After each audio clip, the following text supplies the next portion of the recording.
Alzheimer's एक ऐसी बीमारी है जो हमें अपनों से दूर ले जाती है। ये एक ऐसी बीमारी है जो हमें अपनी यादों से दूर ले जाती है, अपने ख़ानदान से दूर ले जाती है, हत्ता कि अपने आप से भी दूर ले जाती है। आज हम अल्जाइमर्स के बारे में बात करेंगे। हम इसके सिम्टम्स, कॉजेज़ और ट्रीटमेंट्स, पॉसिबल ट्रीटमेंट्स के बारे में बात करेंगे। हम ये भी जानेंगे कि कैसे हम अल्जाइमर से बच सकते हैं और कैसे हम अपने ख़ानदान के लोगों को अल्जाइमर से बचा सकते हैं। तो आइए जानते हैं कि अल्जाइमर्स क्या है और इससे बचने के लिए हम मुमकिन तौर पर क्या कर सकते हैं। अल्जाइमर्स एक न्यूरोडिजेनरेटिव बीमारी है। न्यूरोडिजेनरेटिव बीमारी एक ऐसी बीमारी होती है जिसमें दिमाग के सेल्स, जिनको साइंसी ज़ुबान में हम न्यूरॉन्स कहते हैं, उनके डैमेज हो जाने की वजह से भूलने की बीमारियां पैदा होती हैं और ऐसी बीमारियों को हम न्यूरोडिजेनरेटिव बीमारियां कहते हैं। उन बीमारियों में से एक बीमारी, न्यूरोडिजेनरेटिव बीमारी जो है वो है अल्जाइमर्स डिजीज़।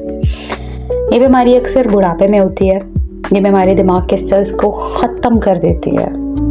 जी हाँ, ख़त्म कर देती है, जिससे याददाश्त, सोचने की सलाहियत भी ख़त्म हो जाती है। हत्ता कि डेली एक्टिविटीज़ में बहुत ज़्यादा मुश्किल पेश आती है। इंसान चीज़ों को भूल जाता है, इंसान अपने रिश्तों को भूल जाता है, अपनी यादों को भूल जाता है। अभी 1 मिनट पहले जो कहा था वो भूल जाता है और अगले मिनट वो उसके सामने वो चीज़ दोबारा आ जाए तो वो कहता है कि जैसे ये मेरे लिए न्यू है। ऐसे इंसान की ज़िंदगी कितनी मुश्किल होगी। अगर इसके सिम्टम्स को देखा जाए, इसकी अलामात को देखा जाए, तो अल्जाइमर्स के शुरुआती दौर में याददाश्त का कमज़ोर हो जाना, नई चीज़ें याद करने में मुश्किल होना, वक्त या जगह का पता ना रहना शामिल है। जैसे जैसे बीमारी आगे बढ़ती है, लोगों को अपने ख़ानदान वाले और दोस्तों को पहचानने में भी बहुत मुश्किल होती है। इस बीमारी की असल वजह अभी तक पूरी तरह समझी नहीं गई, लेकिन कुछ फैक्टर्स जैसे कि जेनेटिक्स, एज और एनवायरमेंटल फैक्टर्स इस बीमारी के ज़िम्मेदार हैं। कुछ लोगों में फैमिली हिस्ट्री की वजह से अल्जाइमर होने का ख़तरा ज़्यादा होता है। अगर किसी के ख़ानदान में इस बीमारी का बैकग्राउंड है तो उन्हें इसके होने का ख़तरा बढ़ सकता है। ये होता है जेनेटिक फैक्टर, यानी ये बीमारी आपके जीन्स में होती है, आपकी ख़ानदानी बीमारी होती है। दूसरी बड़ी वजह आ जाती है उम्र बढ़ने के साथ साथ अल्जाइमर का ख़तरा भी बढ़ जाता है। 60s के बाद या 65s के बाद या इससे ऊपर के लोग इस बीमारी का शिकार होते हैं।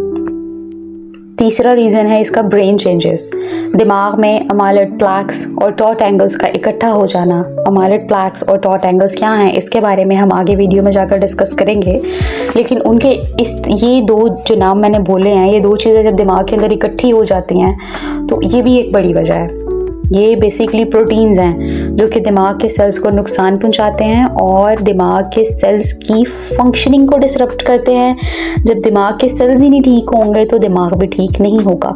बेसिकली इनकी जो फंक्शनिंग का ताल्लुक है वो आपकी मेमोरी से होता है और इस वजह से मेमोरी जो है वो ख़राब हो जाती है।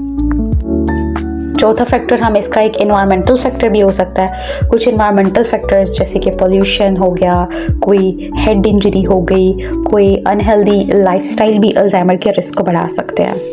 और हेल्थ कंडीशंस भी बहुत ज़्यादा मैटर करती हैं, जैसे कि डायबिटीज़, ठीक है, heart disease and high cholesterol भी इस बीमारी के रिस्क को बढ़ा देते हैं। ये सब कंडीशंस दिमाग की हेल्थ को अफेक्ट कर सकते हैं। फिर आपका लाइफस्टाइल भी बहुत ज़्यादा मैटर कर रहा होता है। फिज़िकल इनएक्टिविटी अगर है आपके लाइफस्टाइल में, फिर भी आपको ये डिज़ीज़ जो है वो हिट कर सकती है। आपकी पुअर डाइट है, आपकी सोशल आइसोलेशन जो है वो भी अल्जाइमर के रिस्क को बढ़ा सकते हैं। हेल्दी लाइफस्टाइल अपने दिमाग की हेल्थ को बेहतर रखने में मददगार साबित होता है।